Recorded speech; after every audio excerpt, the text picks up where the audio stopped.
The Gateway brings you the day's news from the St. Louis region and across Missouri.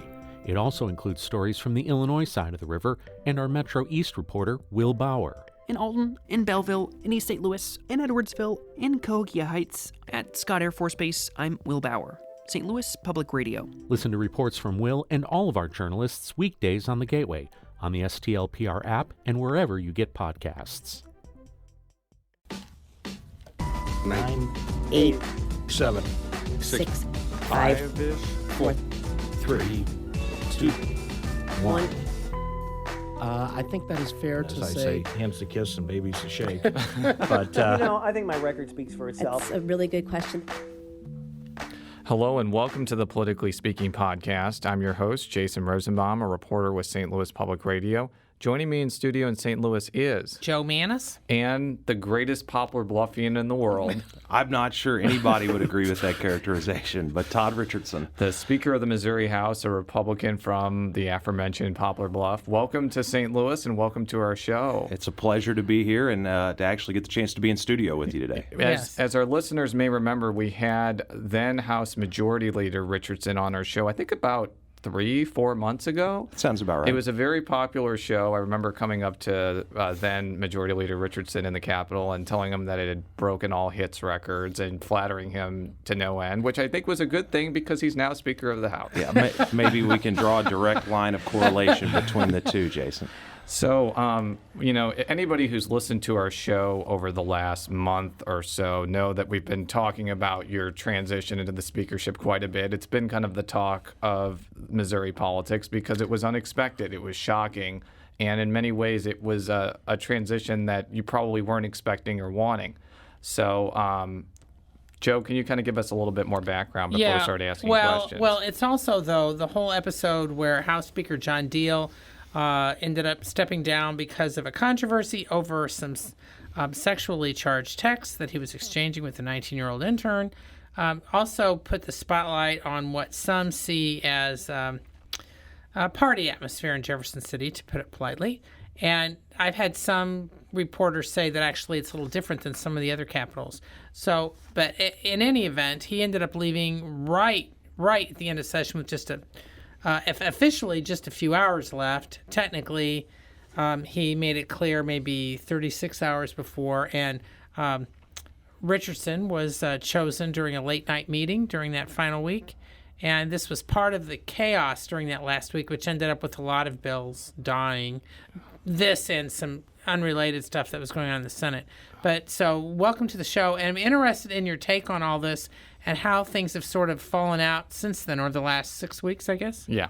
Well, where to begin? I mean, it's been a very unique and challenging time, obviously, for the House and for our Republican caucus. And we went through a very difficult period over that last week of session. And but I'm very proud of the way we handled it. I'm very proud of the way that John handled himself during that episode, and I think he did the right thing in stepping aside. And I'm very proud, not just because they selected me, but very proud for the way that the caucus handled that, because I sensed that the caucus was very committed to moving forward and getting back to work. And one of the things the Speaker traditionally gets to do when being sworn in is to give the big opening day speech filled with all of the flowery rhetoric and talking points that we all want to hit. And for me, it was important to strike a different tone because this was a different kind of situation. And I think in the House, I'm proud of the fact that we went back to work, and we went back to work immediately after getting through that, and still got a lot of substantive work done during the last week of session. Did you have any idea that this entire situation with the intern was coming in that week? I mean, we had Representative Corneo on, and he said that there had been rumors about this, but did you know anything about this going on? Not beyond the rumors. I mean, there are rumors that happen in that building every single day of the week, and in this case, it was a situation where I asked about them and was told they were not true, and but we continue to hear those rumors bubble up, but I think nobody expected this to happen the way it did. Well, I remember staking out Deal's door. I think that was #DealWatch, and I remember you walking in not really saying anything. You obviously were probably That was of a lot of Wednesday different, evening, a yeah. lot of different minds. What were you kind of feeling during the hours after the Kansas City Star broke and leading up to your election as Speaker? Well, I think first and foremost, it was concern about the House, and it was concern about our caucus, and then concern about my friend John. John and I had a uniquely good relationship, and a professional working relationship that was, led us both to be able to do, significant things in our time in the House. But my first concern was for the caucus and to try to give John good advice, and that advice was to keep his family first in his mind in terms of making decisions moving forward. And second was my thoughts on how his decisions would impact the caucus. Now, since then, looking forward, how is your selection? What's been going on the last 6 weeks? I've been hearing different speculations as far as how this may or may not affect the veto session, the fact that it's you going to be overseeing the House and not Deal during the veto session. But I'm just interested in sort of the fallout the last 6 weeks on issues and things that you're having to deal with now. Well, I mean, certainly we're going through a transition period, and a lot of it's been more on the administrative side than it has been on the policy side at this point. We obviously are looking forward to both our summer caucus meeting here in a month in St. Louis and beyond that veto session. But I ultimately think that, how we deal with the substantive issues that come up in veto session, our caucus is going to look and evaluate those issues the same as they would have were John still in office and still the Speaker. And so I think the caucus will move forward just fine on those things. Is the caucus affected at all by some of the stories that have come out by various news outlets since then that basically have focused on the alleged party atmosphere, out of control atmosphere? I mean, I'm not saying it's true or not, but that's how some of the stories have made it look, and some highlighting sexual harassment of women, whether they be interns or legislators. Just interested in how that may be affecting the business right now. Well, I think there's rightly a lot of concern not only about the image that is coming from the General Assembly right now, but also the substance of what's happening there. And I think there's a sense from a number of our members. And keep in mind, the vast, overwhelming majority of people who serve in Jeff City are there for the right reasons, and they're making good decisions both in their professional life and their personal life. And so I think one of the things that is of concern to our caucus is, this notion that everybody's getting painted with sort of the same brush here. And I've heard that a lot from our members. But I've also heard from our members who say, hey, look, we take on the responsibility of being in the public eye, and we need to be better. And so we're working very hard to try to create a better atmosphere and an environment than has existed in the past. What Joe was alluding to was there was a Kansas City Star article last week where a number of people on the record named talked about how they had been sexually harassed by members of both parties or by lobbyists or staffers.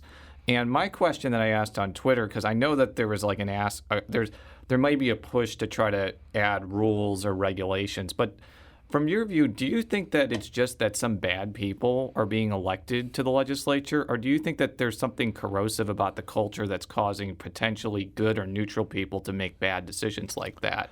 I think it's a very difficult question to answer, and I think you could ask the same question in any other business or environment that experiences these same kinds of problems.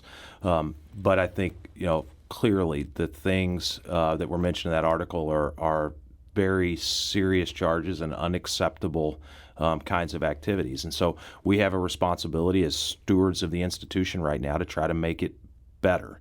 And whether that's a function of the people that are there or the environment, I don't know. And really, frankly, to me, it's immaterial.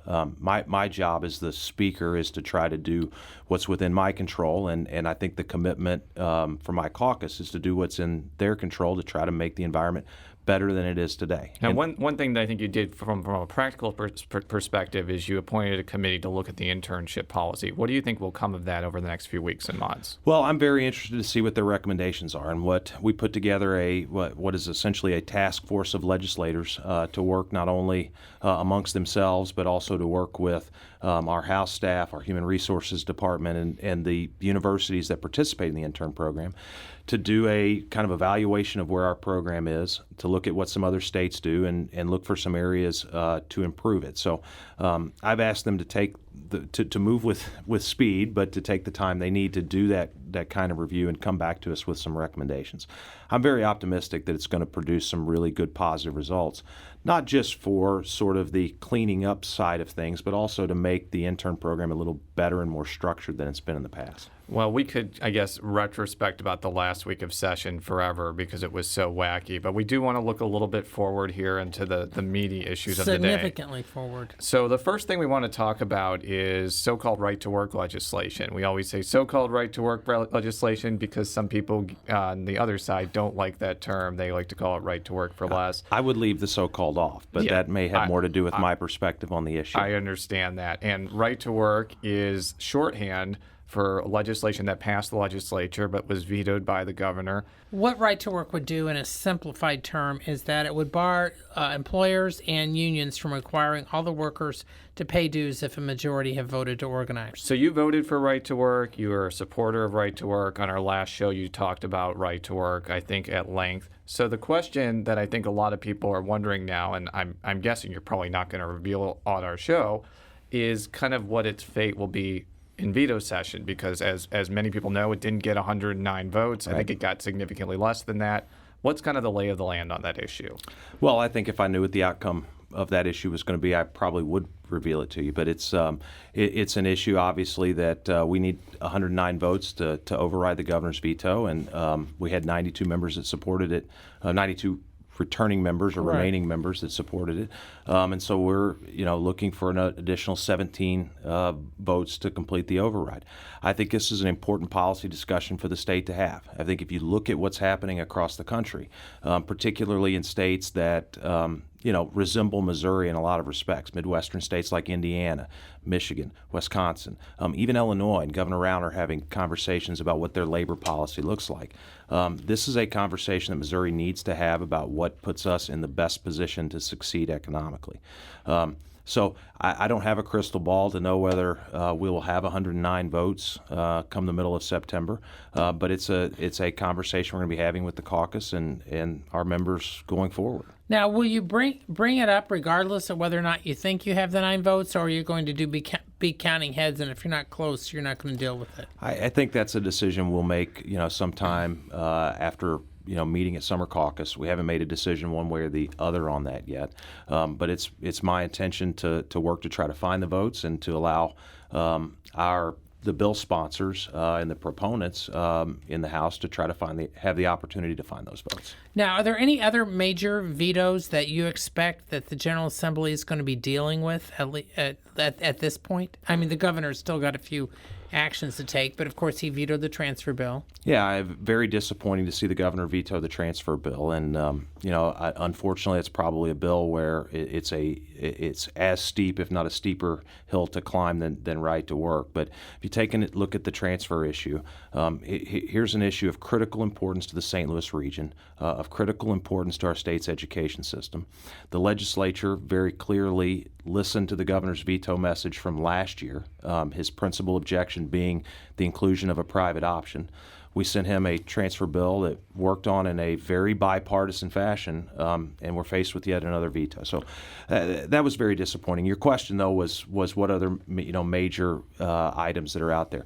We still have some unemployment issues that are out there. Okay. The minimum wage issue, which I know has gotten a lot of attention. Yeah, that was going to be my next question, because I'm sure you've been following the machinations in KC and St. Louis, and it's a strange situation because I kind of I'm not an attorney. I know that you are, but my sense is it may be easier to throw out a local minimum wage increase if the 722, which is the one that will probably get vetoed and may get overridden, is actually implemented because of that August 28th safe haven that they say exists. Because right now, without that law, there's a whole bunch of other things I think could strike it down. So is it possible if that gets vetoed, maybe Republicans would just purposely let it stand? Well, I think I'm not sure I agree with that legal interpretation that it makes it more likely to be implemented, and but that's one of the things that we're going to evaluate in the decision to override. But I think when you look at the broader policy issue that's at play here, and look, you've seen this right here just contained within the region. You've seen a lot of people in St. Louis County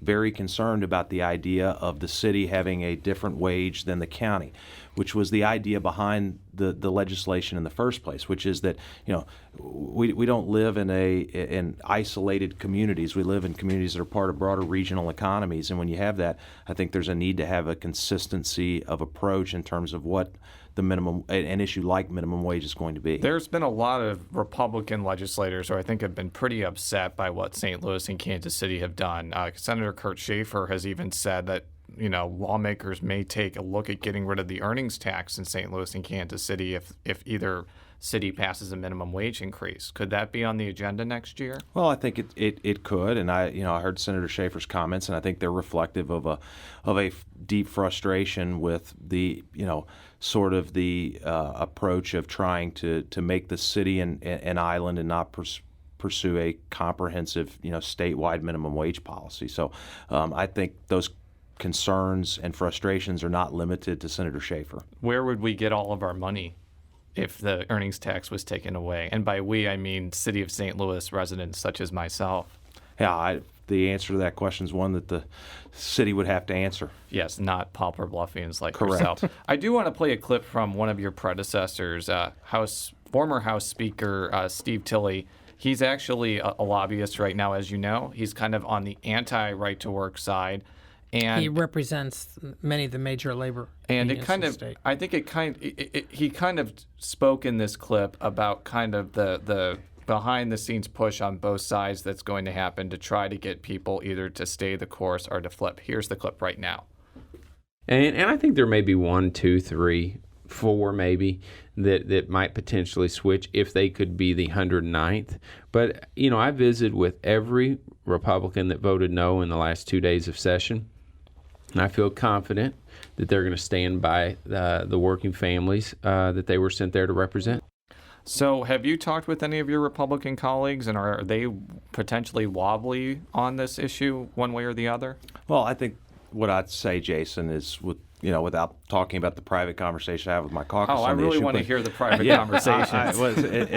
At some point we could share those with you. But I understand. I think what we're going through is a process. We're asking people to reevaluate, kind of what their position on the issue was. And I understand Steve's perspective in the position he's being paid to represent right now. But look, we've seen a lot of issues that the difference between a vote count on a third read and an override sometimes is a big difference. We saw that near the end of session on the unemployment compensation bill that I think was somewhere in the neighborhood of 88 votes on third read and ultimately overridden with 109. So it is not an unprecedented thing to think we can go from the 92 votes that we sit at now to 109. Could this issue of right to work, if it doesn't end up getting overridden, does it just become a big issue during the gubernatorial race? Because the feeling among many people is if a Republican wins the governorship, it doesn't really matter how many Republicans you have, it's probably going to be implemented. Is that another consideration? Well, I think certainly right to work is going to continue to be a policy discussion if we're not able to override it. It's an issue that's not going away. In fact, the conversation is growing across the country. I think most of the Republican, if not all the Republican candidates announced at this point for governor are supportive of right to work, and I would anticipate that with a Republican governor, the legislature would put it on their desk and that person would sign it. So let's move on to some next session items because if all things go according to plan and there's not a shocking Democratic upset of you next year, which is probably not going to happen because you are in like a 90% Republican district, you're going to be Speaker for probably the next 3 years or so. And one of the things I'm interested in is the fallout from just the Supreme Court decisions of a few days ago, which basically bolstered the Affordable Care Act by saying the subsidies for states like Missouri, which doesn't have a state exchange will stay in place, and also in support of gay marriage. I'm interested in what impact that will have on state legislation, if any, because there has been this fight over Medicaid expansion and over the exchanges. I'm interested in your take on this. So let's start at Affordable Care Act. What do you think the impact will be? I think the impact of the ultimate impact of the Burwell decision was status quo. Things are going to continue to operate with the Affordable Care Act in Missouri as they were operating before the court decision. I'm obviously disappointed in the decision. I did not agree with the analysis of the court, but I'm not sitting there. The 9 justices that are there are. So our question is, how does it change the policy? And ultimately, I don't think it really impacts the decision on what to do with Medicaid expansion. Keep in mind the case in front of the Supreme Court was pretty narrowly limited to the idea of what subsidies are available through the exchange and what aren't. So had this court gone the other way, I think it would have actually forced a different conversation than we've been having now, which is that conversation would be more in the vein of whether we need a state exchange or not. So I think the discussion on Medicaid remains where it has been. And we have I have the belief, and I think we have a caucus that has the belief, that we shouldn't be talking about putting more people on a system that nobody thinks works very well today. And our first and primary mission ought to be to try to get Medicaid in a place that's better than it is today. Every single year that I've been in the House, we are seeing increases in Medicaid costs, and that's without any changes in eligibility. So I think people are rightly concerned about the long-term budget impacts of expansion, and those concerns will continue until we're able to do something on the reform side. Now, the exchanges, getting back to that really quickly, initially, we're going back years, was a Republican idea in some ways of having more of a free market thing where various insurance companies would vie for business. Now, there was a decision made by Republicans in the General Assembly several years ago to oppose the state exchange. Okay, so we've got the federal exchange, but now I'm hearing from some people who say that, well, there may be a push for a state exchange because under the federal exchange, the state has no role in imposing certain restrictions, for example, dealing with abortion coverage and that sort of thing. Right.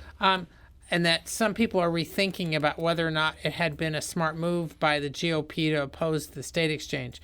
I'm just interested in your take on that, and if you think there might be a discussion on it, or is it people are going to say, look, we're just moving on and just leaving the federal exchange? Well, I think that discussion continues on some level, but I think the more that states look at what they actually have the ability to control in setting up their own exchange, it's actually a fairly limited role that the state can have. And frankly, the experience in states that have created exchanges, with a couple of exceptions, has not been very good. One of the problems that you have with plans through the exchange is that the coverage requirements are so expansive that it's hard to deliver affordable plans within that exchange, whether it's federal or state. We went through a period of time in Missouri where we only had one exchange plan that included Barnes Hospital. Now, when you have the entity that's delivering 20% of the health care in Missouri that's not even a part of the network in all but one plan, you've got a problem with the types of plans that are being delivered. I think if the state were in a position where we thought we could fix that and broaden the range of options, then we'd be much more open to the idea of having a state exchange. But the reality of the ACA is it gives us very little control over setting what that policy is, and I think for that reason the legislature probably remains in the same position that we've been in. Now, switching gears to the other big Supreme Court decision, I was looking at the vote count in 2004 to put the amendment to the Missouri Constitution that barred gay marriage. And I think you were, 26, 27 years old and probably not even living here at the time. Right. So you were not one of those legislators. But I noticed, first of all, every Republican voted for that, and actually many prominent Democrats voted for it. Senator Paul LaVota voted for it. Treasurer Clint Zweifel voted for it. In fact, the only member of the legislature who's still in the legislature now who voted against that is Senator Gina Walsh of Bellefontaine Neighbors. So, I'm going to be asking this question to Republicans and Democrats, but given how attitudes about gay marriage appear to have changed, do you think it was a mistake for Republicans back then to put that on the ballot and ban gay marriage back then?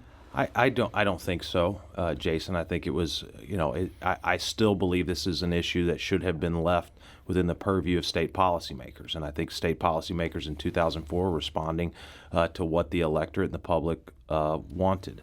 And, if you look at what's so unfortunate about what the Supreme Court did is I think there are a lot of the proponents of gay marriage that will find that this decision, may not have delivered quite the victory that they thought it would have, because one of the things that occurs when you have this sort of edict from the Supreme Court, this is going to be the law of the land in all 50 states, all of that momentum that they had in changing the public's attitude about it, I think really gets damaged by that. And that was actually, part of the discussion in Justice Roberts' dissent in the case. So I don't think it was a decision to put it on the ballot in 2004. I still believe the Supreme Court should have left that within the purview of state lawmakers.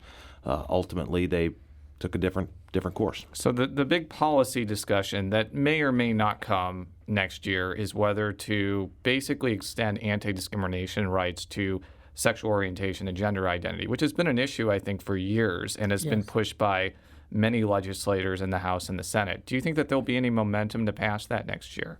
I think there was momentum. There was some momentum to pass it this year, and it's an issue that enjoys support from Democrats and some Republicans. I think there is a big question amongst some Republicans of how you do it. And I think there's concern sort of with the bakery, example. And I think there are a lot of people very concerned about creating a structure where you could have a baker sued for exercising what their beliefs may be. So I think I'm not sure whether there's more momentum or less momentum given the Supreme Court's decision, but I don't anticipate it's gone away as an issue. Were people, among the legislators and other people that you've talked to, were people surprised that the Supreme Court did this? Was this sort of out of the blue as far as some, that in effect, Missouri's constitutional amendment got tossed out in effect? Yeah, not in effect. I think in practice, too. But yes, continue. Yeah, I think it was a surprise to some and less of a shock to others. I think, the lawyers that we have in the caucus who, sort of pay attention to very closely to what, the opinion, the people who think they can predict what Supreme Court decisions are going to do were not surprised. I think a lot of court observers thought that this was a potential result. But I think the notion that the Supreme Court would essentially by edict overturn, the laws in I guess still 39 states or somewhere in that neighborhood was shocking to some. Yeah, going back to MONA for a second, which I think is the shorthand for the Missouri Non-Discrimination Act. The tagline for proponents of that is that, in Missouri you can be fired because you're gay. And in actuality, you could, if that law was in effect, you could still fire somebody because they're gay, but the consequence of that would be that they could go to court and sue the crap out of you, basically, just as if you fired me because I'm Jewish or a man or whatever. We have a clip now from Representative Stephen Weber where I asked him whether the litigiousness of that was a concern or whether it was other things. Is it a fear that it's about, litigation and causing a litigious environment or something? I would say there are two things. One is that, and the second is the quote moral objections to homosexuality. There are some people that genuinely have the concern about additional litigation, and I understand that, and I tried my best to address that. There are other people that I think are just want to be able to discriminate and are using that as a shield. First of all, I want to apologize to our listeners for using slight profanity right there. But second of all, I want you to kind of respond to Representative Weber, and I'm wondering if that analysis is apt or off base. Well, I think I would agree with Representative Weber on his first contention and probably disagree on the second. There are clearly people that are concerned about the policy because of the litigious nature and the potential for business to be exposed to liability. If you look at one of the things that our caucus works on pretty consistently, whether it's in this space or it's in others, it's to try to reduce and to make the litigation environment more favorable towards business, not less. So clearly that is one of the concerns. But the opposition to MONA is not being driven by people who want to be able to discriminate. The majority of the opposition that you see is a result of concern that by having an anti-discrimination policy in effect, you're essentially going to be forcing someone to violate their own beliefs. And that's a deep concern for a lot of members of my caucus. And look, you've seen examples of this play out in other places. That being said, I think there is and remains the opportunity to have a discussion about what the right policy is in Missouri. And I do not think that the Supreme Court's decision changes in any way the trajectory of that issue. It will continue to come back in the legislature. Now, the other thing I wanted to talk with you about looking forward was the response to Ferguson. And the legislature passed the municipal courts bill, which I think was a pretty sizable and sweeping change to that specter of the justice system. And it'll probably have a major impact on St. Louis County governance. We're recording this on a Wednesday. As of now, I don't think the governor has signed it into law. I would guess that he probably will because it was voted by a pretty big margin. But be that as it may, there were a lot of other things that were introduced and that have actually been passed in other states. For example, Texas passed a body camera law. I believe Maryland and Illinois both passed databases of police shootings. There's a whole other array of Ferguson-related bills that were introduced in Missouri that didn't pass, that passed in other states. So my question is, maybe next year, is it possible the legislature deals with some of those unfinished issues that were maybe started this year but not finished? Yeah, well, the legislature always comes back to unfinished issues, and we seem to have some of these issues that recirculate year in and year out. But I do think in this space, Jason, there's the opportunity for some of them to come back. I think if you look at the legislature's record on dealing with the quote-unquote Ferguson-related bills, I think it was actually pretty good this session. A policy as sweeping and impactful as municipal court reform is something that doesn't typically happen on the time frame that issue happened on. And credit to Eric Schmidt and to Paul Kurtman and to Robert Cornejo and the others who worked really hard to get that across the finish line. I do think it's very curious as to why the governor hasn't signed it. It's a bipartisan bill with overwhelming majorities and the opportunity to have a huge impact on one of the largest region of the state. So I'm very hopeful that he'll sign it, but optimistic that we can override him if he doesn't. Now, is there any concern at all about there's one provision that, restricts the amount of income that a city can collect from traffic-related fines and stuff, but the percentage is different for rural Missouri than for St. Louis County.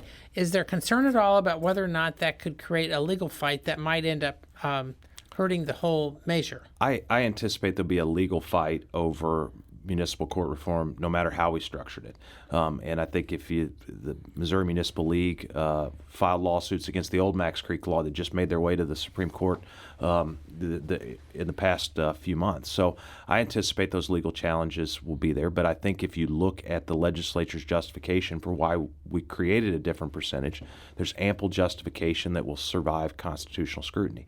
The 90-plus municipalities in St. Louis County, the much higher rates of traffic warrants that are there, the much higher percentages overall of municipal revenue that comes from traffic fines, I think justify the legislature's decision to put a lower cap in St. Louis County than in other parts of the state. Do you think one of the impacts of that bill, if it goes into effect and if it survives legislation, is the amount of municipalities may shrink from 90 to a smaller number? I think the municipalities that were only able to survive and exist because of their reliance on traffic fines will have a very difficult time justifying their existence and having enough of a tax base to support the operation. But ultimately, the goal of the legislation wasn't to force some of those cities out of business, but it was to end this practice of funding the basic operations of government through traffic fines, which I think is fundamentally the wrong thing to do. So during the session, and I'm sure you heard this argument from some members of the Black Caucus, they were saying that many of the bills that they had introduced were not getting much traction, and that they eventually, some of them didn't get any traction because, they didn't end up passing for various reasons. I want to play a clip from Representative Michael Butler, who I was interviewing for a story for NPR that you were also on, by the way, that I asked him why he thought that some of these bills didn't end up getting a lot of traction. Folks bring up race and bring up some glaring issues when it comes to just cultural differences. Even if you use the word cultural differences, Republicans have been known to say we want to keep that out of it. We want to keep that out of it. It's not just legislators. Folks in Missouri are afraid to have the race conversation. Even in the St. Louis area, we're afraid to talk about race. And it won't go away by just not doing nothing. It won't go away by not talking about it. It was a pretty stinging criticism, not only of Republicans, but I think of politicians in general. Obviously, St. Louis area is almost completely controlled by Democrats. And his argument, as you just heard, is that sometimes politicians have difficulties dealing with African-American related or race-related issues. I'd like you to respond to that. Well, I think that as a society and as a culture as a whole, we've had difficulty dealing with race issues and talking about race issues. And frankly, they're hard conversations to have. But I think the implication that the legislature didn't pass a certain subset of bills because of race or because of some sort of underlying racism is flatly wrong. And despite the fact that I like Representative Butler very much, we have a good relationship, I think his characterization's way off base. Keep in mind, every single bill that was filed related to Ferguson was referred to committee. And in fact, at one point, the chairman of the Black Caucus was having a press conference talking about why we weren't moving Ferguson-related issues. At the same time, a committee was hearing the municipal court reform bill. So, I understand the concern and the desire to move forward on some of those issues. And there are some which I think we can find common ground on. Figuring out how we're going to make or not make publicly available body camera footage was an issue that got very close to getting over the finish line. Updating Missouri's use of force statute was a bill that was passed by both bodies, albeit in slightly different form. Unfortunately, dies in the Senate because of the things going on in there during the last week. So I think there's the opportunity to move forward. But I think the productive way to move forward with them is not by criticizing the motives or the intent of people who disagree with you on a particular policy choice. Would you possibly look to some of the other states that ended up passing things on body cameras or databases? Because not only did I mention, Maryland, Illinois, also Texas, but also Colorado passed a whole host of things. And they actually have a divided legislature. The Republicans control the Senate, the governor's mansion, and the House are controlled by Democrats. Could you maybe look to some of those states for guidance? Yeah, I think there's always the opportunity for us in the legislature to look at the good examples from other states, and this issue will be no different. But I think we need to be careful when looking at, quote unquote, a Ferguson-related set of issues and having the entire conversation be about law enforcement. The reality is there are things we can do in the law enforcement space that make sense to do, no question about it. But if we allow that to dominate the conversation, we're missing the broader economic and educational issues that exist, not just in Ferguson, but in places across the state. And it's my hope that the legislature can spend more time trying to figure out how we create better educational opportunities in an area like Ferguson, how we create better economic opportunities, and how we give people that sense that they can have something better than they have now, where they aspire to something in an area like Ferguson. Those are the broader policy challenges that the legislature really needs to focus on. This has to do with ethics changes. The last major ethics bill actually was passed while Steve Tilley was Speaker, and it got tossed out by the so-called greatest ethics bill in the universe, right? Yeah, and it got tossed out on technical grounds by the Supreme Court. Well, and everyone's talked about having something since then. I mean, with or without campaign donation limits. I mean, there's all different things about lobbyists or restrictions. I'm just interested in, how high is the issue on your pecking order, or do you see it as something that maybe is not really worth all the time? It's a top priority for me. It's a top priority, I think, for, and I'm going to work to make sure it's a top priority for our caucus. I think we need to move forward on the issue and improve the environment. Now, does that mean we're going to get to something that includes every single subject matter relating to ethics? Probably not. We've seen how that approach plays out, and both in the example you mentioned of the bill that gets thrown out in court, but also last year. My belief is that in this space particularly, we need to work towards passing some single subject bills so we don't allow the issue to get caught up in the same thing that happens every year, which is the bill gets so big that it dies under its own weight. So now, it will be a top priority. Now, is there a particular part that you're going to be pushing? Well, I think if you look at the version of Senate Bill 12, which was Senator Richards' bill from last session, the House version of that bill, we'll look to move some things very, very close to what was contained in that bill. But I think for me, obviously the conversation about contribution limits is one that takes the issue to a different level in terms of controversy. But everything else, like lobbyists, lobbyist gifts need to be on the table as a part of the conversation. Disclosure of lobbyist gifts needs to be on the table. Ending the revolving door practice, or at least creating a waiting period, needs to be on the table. What about 501c3s? Because I remember talking with you in 2012 and Jay Barnes about how you wanted to do something on that, and I don't think you ever did anything on that. Yeah, well, one of the things that we talked about when we talked about that issue several years ago was the difficulty of figuring out a way to do that, was sort of capturing the activity that was there that was meant to hide the activity and not limit the ability to use that as a tool to do very legitimate things. So we've got members that are continuing to work on that problem, and I'm sure it will continue to come up. But it's a very vexing problem, and I don't think, given where we are now, probably at the top of the priority list. Yeah, because there have been a number of new groups that are 501c4s on both sides, right? And they do not have to report their donors. When I said 501c3s, I meant 501c4s. Yes. We're not talking about getting rid of charities or anything like that. Yeah, but the 501. So, and there may be an explosion of them leading into the 2016 election. Well, you've seen it on the federal level, and with the way that the Supreme Court has interpreted the Constitution, those groups have a right to spend money and to exercise independent expenditures in races. And so what we're going to focus on this session are how we can improve the activities that relate directly to the General Assembly. And those are the things that I think were part of Senate Bill 12 last year, and those are the things we'll come back to. Stadium. Anything new on the stadium front that you might be pushing or blocking? Well, obviously the legislature's not in session right now, and so the stadium fight has taken its way into the judicial branch and not the legislative branch right now. So we will see what the outcome of those court cases is. We'll see whether the governor, in fact, moves forward with a financing plan. But I think it's important for the governor to keep the legislature apprised of what he plans to do, because at the end of the day, this is an issue that impacts every single Missourian. Governor's talking about obligating the state to an additional maybe $300 million worth of public spending at a time when we've got growing infrastructure problems across the state. So I'm very concerned about the issue.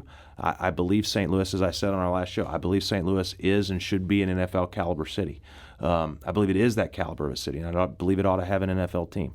But whether the state taxpayers should pay to build a new stadium when we haven't even finished paying off the old one, I think is a different conversation. We've had a lot of people on this show, Republican and Democrats, who have basically heaped praise on you, say that you're a fair person, say that you're, did a good job as majority leader, saying that you're walking on water, so to speak.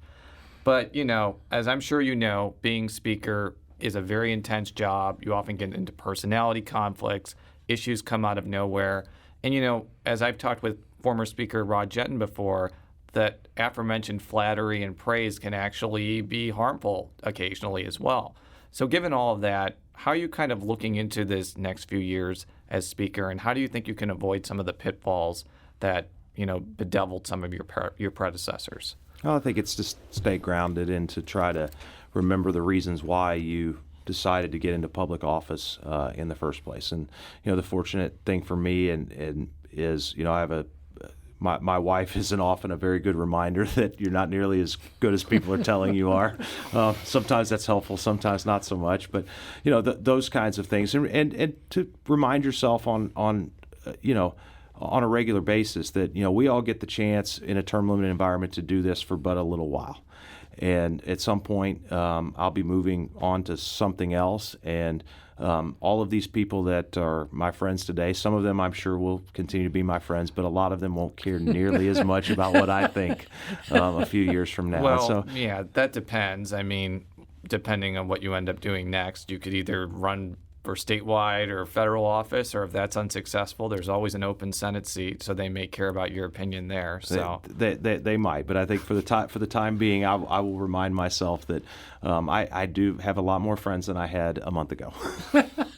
That's great. I think that's a good way to end the show. Thank you so much for dealing with this high-pressured issue explosion podcast. We appreciate it, as always. I appreciate you guys having me. And to close us out, you can find all of our stories at stlpublicradio.org. You can follow me on Twitter at @Rosenbaum. You can follow Joe on Twitter at @JMannies. That's JMannies. And you can follow the speaker on Twitter at at Rep T. Richardson. Thank you very much. Until next week, so long. In my dreams, you're alive and you're crying as your mouth moves in mine, soft and sweet. Rings of flowers round your eyes, and I love. If you have a smart speaker, you have access to the entire world of NPR and St. Louis Public Radio. All the latest news and all the captivating stories. Activate our voices with yours by telling your smart speaker to play St. Louis Public Radio.